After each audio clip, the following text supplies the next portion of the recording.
Hi, everybody. Welcome back to another episode of Heal Profoundly and Enduringly. I'm so excited to be here with you today. I'm going to be introducing Cherie in just a hot second. I'm so excited to have her with us, but I want to remind you of what this show is about, especially for those of you who have not been here before. This is really an opportunity to add tools and resources to your toolbox, and also to be able to get to know other practitioners, healers, helpers, coaches who you might feel really resonate with you.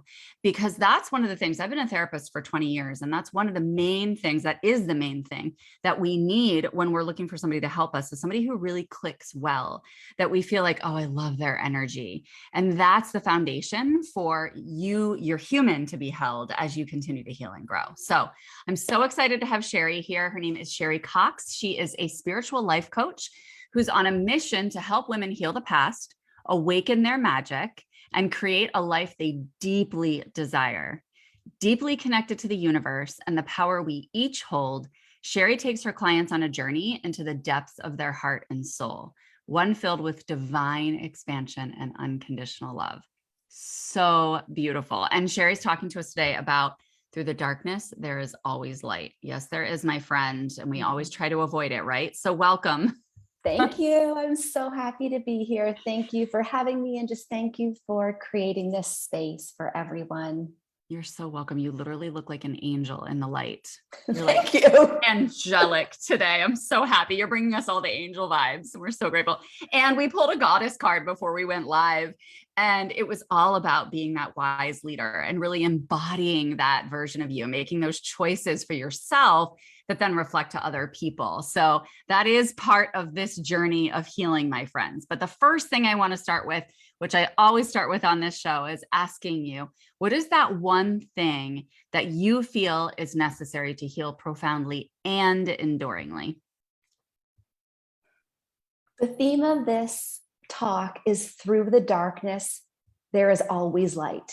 And that's what I would say, that to get to that healing space, we always have to face the pain we hold within. So often we want to ignore what surfaces, we want to ignore past experiences, but it's so important to face that, because when we acknowledge what we're holding within, when we acknowledge that pain, that suffering, on the other side is something so beautiful, magical, expansive, and healing. It's so true. And it's like, even if we're in a crappy spot, we get to hold the trust and the faith that we know we're being taken somewhere glorious. Yes. Like, you can hold both at the same time, people. Absolutely. Like, yes, exactly. And I think that's the hard part. It's like, okay, so I turn towards the pain or I find my glory. It's like, actually, you can do both at the same time. Yes, I love that. Yeah, it's so beautiful. So can you tell us a little bit about you and your journey? Like, when did your healing journey start? You know what? I feel like it's been my whole life. I don't believe that the healing journey ever ends. Right. But in saying that, I really started to dive into it about 8 years ago. Okay. I'm from Ontario, Canada, and I moved out west to Vancouver, BC, and I was out there for 10 years, and I never, ever thought I would move back to Ontario.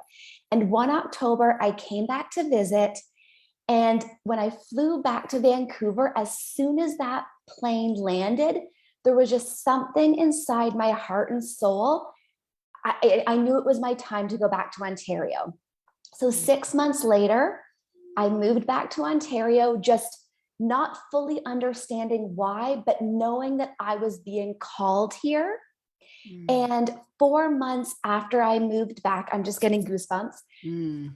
My mom called me and told me that she had been diagnosed with pancreatic cancer. Oh. And if anyone is familiar with this type of cancer, it is one of the most deadliest cancers out there. And we knew what the outcome was going to be. She had about a year to live. Wow. And in that moment, receiving that news, I knew why I had been called back here. 100%. To be with her. And hearing news that a loved one is going to die is one of the most traumatic things that you can ever receive and hear.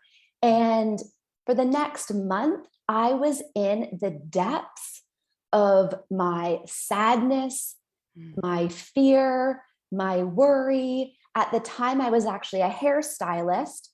And I remember I'd be walking to work and tears would be streaming down my face. And then I would get to work. And of course, you're around people. So it was game face on. Mm-hmm. So inside, I was literally falling apart. But from the outside, no one would probably know what was going on or how I was feeling. Mm-hmm. And as those days continued, in the beginning of receiving this news about my mom, I've always been, very connected to myself. And I was really realizing how I was feeling within and how much I was hurting, how much pain I was in. And in that moment, I knew I had a choice. I could either live in that pain and suffering, or I could face it. I could feel it. I could acknowledge it. I could move through it. And no matter what you're going through in life, we always have that choice. We can keep pushing it away. We can keep ignoring it. But when we do that, it doesn't go away. If it doesn't resurface soon after, it will resurface down the road. And in that moment, throughout that experience, I knew I had a choice. And that's when I chose to look at what was going on and how I was feeling, and really deciding, how can I move through this darkness in a way that feels good for me? The fact that you even had the inkling and the calling to do that is immense. Like, it's amazing, because so many people can get lost in that, especially grief. Especially. Oh, yes. And grief shows up all over the place, friends. It's not just when a loved one passes, it shows up like we grieve previous versions of ourselves. Yeah. We grieve, loved ones that we were in touch with that we might not be in touch with, even though they didn't pass, so there's so many layers of grief. And you're right, it doesn't go away. And the fact that you listen to that call is brilliant. It's brilliant because it's given you so much, right? Like, it changed your life. How did it change your life? Oh my gosh, it changed my life in so many ways. When I came to that realization, that's when I really got into mindfulness, meditation, energy healing. And from that day forward, every single night, I sat in meditation. I pulled out my yoga mat. I sat on my yoga mat. I had a candle that I would put right in front of me, and I would meditate. I started journaling, and sitting in the silence can be really uncomfortable. Yeah. Very uncomfortable, especially at first. But prior to that, I don't even know if I had ever meditated or anything, right? So it was all very new to me. But as I sat in that silence, as I gave myself that time and space to just do my best to be in the moment and not in my head, not in that fear, that worry, just to kind of be here, not only was I able to move through all of that stuff, but in the silence, stuff surfaces that we have been holding within for a long time. And in so many moments on that yoga mat, I would be sitting there in silence and a memory would surface. And it would just be there. And in that moment, I would understand why a pattern kept showing up in my life, why I was reacting to certain things in a specific way, why I was feeling a certain way or holding on to feelings. So not only did this help me navigate through what I was experiencing with my mom, but it also allowed me to heal so much that I had buried within, so much that had happened in my life that I chose to ignore, because at that time I was most likely scared to look at it. I didn't know how to look at it. I didn't want to look at it. And the more I acknowledged what was going on,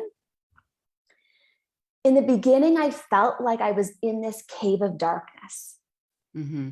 But the more I gave myself that time and space, and I started to move through all of this stuff, slowly the light started to appear.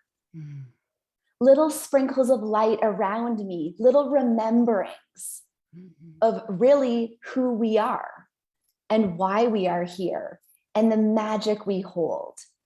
And the more I was in this mindfulness, this meditation, the light became bigger and bigger. And I just really started to realize and remember how truly powerful we are. As humans, we are so much more powerful than we know, but we came here to forget. Yeah. We came here to Earth School. Yep. And our human doesn't remember all of that. It doesn't remember how truly powerful and magical we are. And as that light started to appear more and more, I started to see shifts in my life.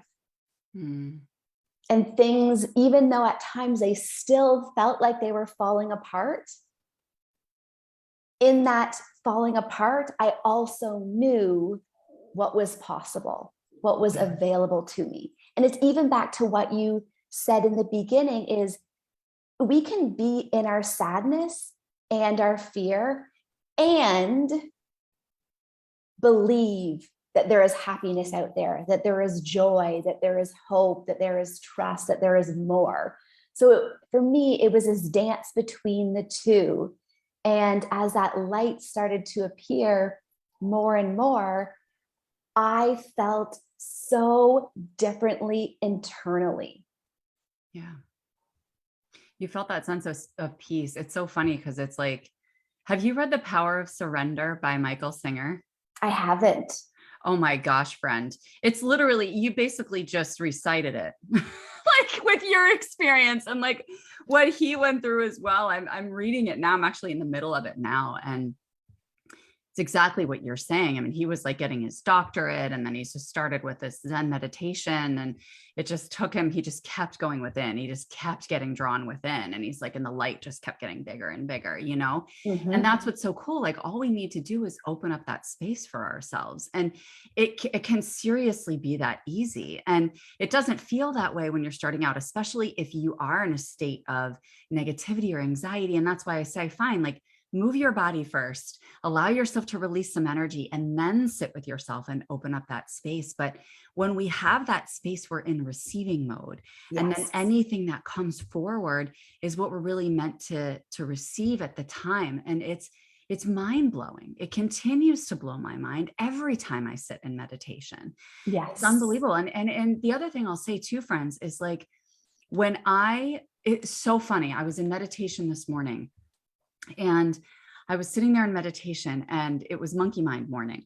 You know, some mornings are monkey mind mornings. Oh, and yes. So this morning was monkey mind morning. And I was like, like while I was sitting there meditating, I'm like, this is just, But I didn't judge myself. I was like, you know what? I'm feeling really drawn to this other meditation that I typically listen to. So I'm going to move to that meditation. And so I moved to that meditation. And then I wanted to move my body while I was meditating. So I'm like, that's fine. I'll move my body while I'm meditating. You know, like there are no rules. You don't have to feel like, all right, well, I'm going to do it exactly like Cherie did. I'm going to put myself on my yoga mat and sit still. And I have to sit still, you know, like there's no rules. It's about opening that time and space and allowing yourself to receive what's meant to come in.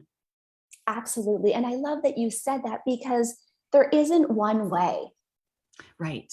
One way doesn't work for everyone. And exactly what you said, you know, sometimes when it comes to meditation, we might feel like we just have to sit there and in stillness. But I love that you said that you gave yourself permission to move. Yeah. Because we need to give ourselves permission to do what we're being called to do Right. because what you're being called to do is different than me and different than everyone else. And it's trusting, being guided by other people, but trusting what is coming within us, what we are being called to do, what works for us in that moment. And what works one day isn't necessarily going to be what's going to work the next week. Right. Right. Exactly. We're always evolving. We're ever Absolutely. evolving. Yeah. And I love that because honestly, I think it's fun and I think it's exciting to continue to see new levels of myself. But there's almost always at least a little bit of discomfort as I'm shifting into that next level version because my nervous system is like, wait, what are you doing, lady? Like, come on, we were safe here. We were in our comfort zone. Why are you stepping out again? Like, it's only been a month. Come on, And so it's so good for us to realize that that doesn't mean that it's wrong. It doesn't mean that our expansion is going in the wrong direction and it's not aligned. It simply means that we are then being called to love ourselves into it and be like, it's okay. Like, it's actually, this is so good. And this is so good for us. That's like the reparenting Yes. piece that we can bring back to ourselves and be like, it's so good for us. I promise. And like, let's get pumped about what we're moving toward. Absolutely. I love that. Yeah, so fun. So is there one tool that you would recommend to people to start with to kind of get this light starting to shimmer in? If you are currently in a space that feels really dark and heavy, I would even suggest starting with journaling. As humans, we can hold so much in. We can live in our head. We can replay stories over and over and over again. And it's so important to let that out.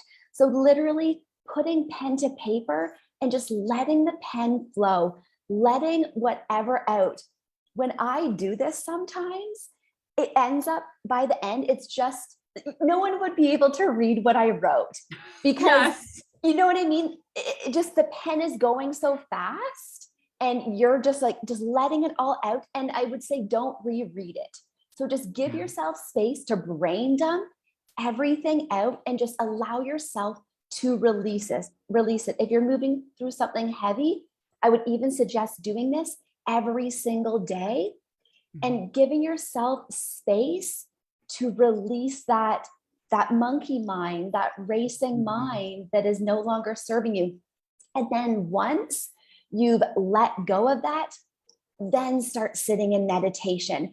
But you don't want to necessarily go right to meditation unless you're called to, until you release what's going on. Just let it all out. And for me, I actually have a journal specifically for that. I love that. That's a journal that is designed for me letting out those negative thoughts, letting out that stress and that worry. And then I have another journal for loving thoughts, manifestations, gratitude. Release it all out. Love that. Think about that. What you're saying is exactly what you're saying at the beginning. It's like you're creating space. Like, this is a space, like this is my manifestation one, right? Like, you're creating its own space.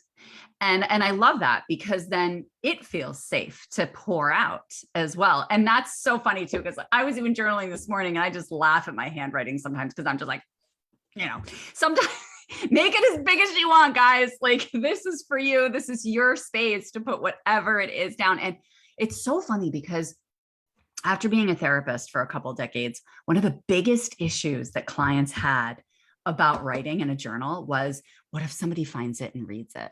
Yes. Right? Like, oh my gosh, I remember that. It just totally brings me back because it's like, oh my gosh, I don't want anybody to find it. It's like, okay, well, first of all, hide that shit. Second of all, you can, what's so cool is, obviously they have little lock and key ones, which is honestly kind of cute and fun to get one of those like old school journals with a lock and key. I think that's so fun.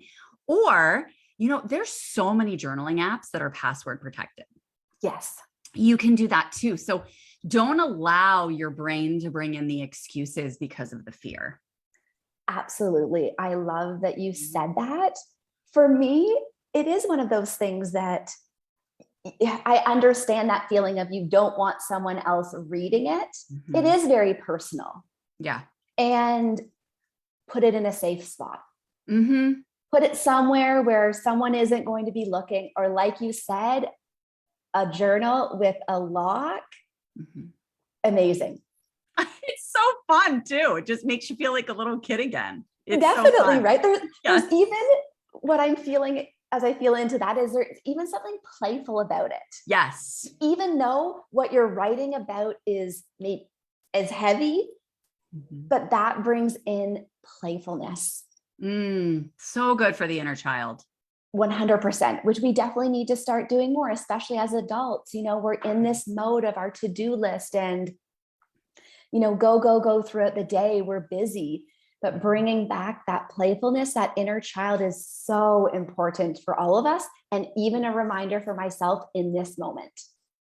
100%. I mean, like we even talked, I was talking to a client the other day about sexuality. She was talking about like expanding her sexuality, and really the message that was coming forward was really all around, she's not allowing herself to feel that freedom and that playfulness and that joy and that fun, because that's really what we're looking for in that Yes. situation. So it's like allowing yourself being conscious and intentional about choosing to like go swing on the swings, go down a slide, go get water balloons. You know what I mean? Like just have fun. And I think that making that something intentional that we choose to do with the intention of feeling that feeling is so vital, because there's a difference between like falling into fun or like, oh, that was really fun, and intentionally creating it so that you can expand your being and expand your how you feel.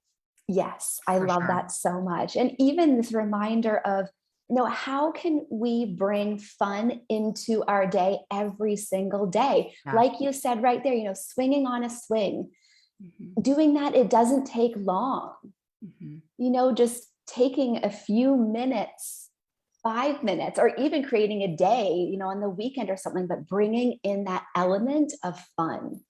Yeah, you know what? I'm so glad you said that. It doesn't take long, because we build that stuff up in our brains. I do that all the time. Like I will build stuff up in my brain, typically around things that I don't want to do, like my taxes or something like that. And I'm like, this is going to take me a week. I don't want to do this. But then when I actually sit down and do it, I'm like, oh, that really wasn't that bad. It really didn't take me Exactly. that long. So don't allow, like our minds can build this up and make it like this big task, but it can just be this quick and simple experience. Yeah. Definitely. And something that's even coming to mind right now, back to that journaling piece, brain dumping, letting your thoughts out. Mhm. Because as humans, we can live in our head a lot. I'm definitely guilty of it. Mhm. And we build things up. Yeah. We replay stories over and over and over again. When we give ourselves that time and space to release it when you're writing it, sometimes you'll even realize, wow, like why was I living in that story for so long? Why did I allow myself to feel that way? And you realize what you had built up Mhm. actually isn't that big. I also adore that you just said the wording you used. Why did I allow myself to feel that way? And I Yes. freaking love that, because it's a choice. It really shows us that it's a choice, that we have control over what we feel, that we have control over what we experience. And when you're in a bad way, it can feel like you don't, Mm-hmm. And so to realize like, I actually get to choose what I am and I'm not available for. And if I'm not available, just like you said, you were sitting in that grief, you were sitting in those feelings, and you were like, this is not what I choose. This is not what I desire to feel. And so you made a different decision to be able to shift it.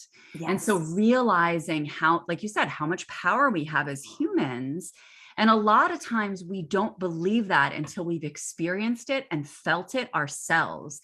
And that's why bringing all these tools and resources together in a space like this is so helpful, to be able to say, okay, I've watched this show 20 times and I've gotten 3 things that feel really, really resonant for me. Awesome. Play with them, bounce around in between them and see what feels good, because you do have a choice. And that's why it's so important to connect with as many humans as you can on this planet, to learn all the different ways that we can play with energy, healing, etc. Yes. And I love that you said choice. And that truly is what this is all about, is grief, for example. If you are going through grief, be in it, Yeah. sit in it, feel it. Please never ignore those feelings. Right. Understand why they are there. Allow yourself to move through them. And once you've moved through them, then you have a choice.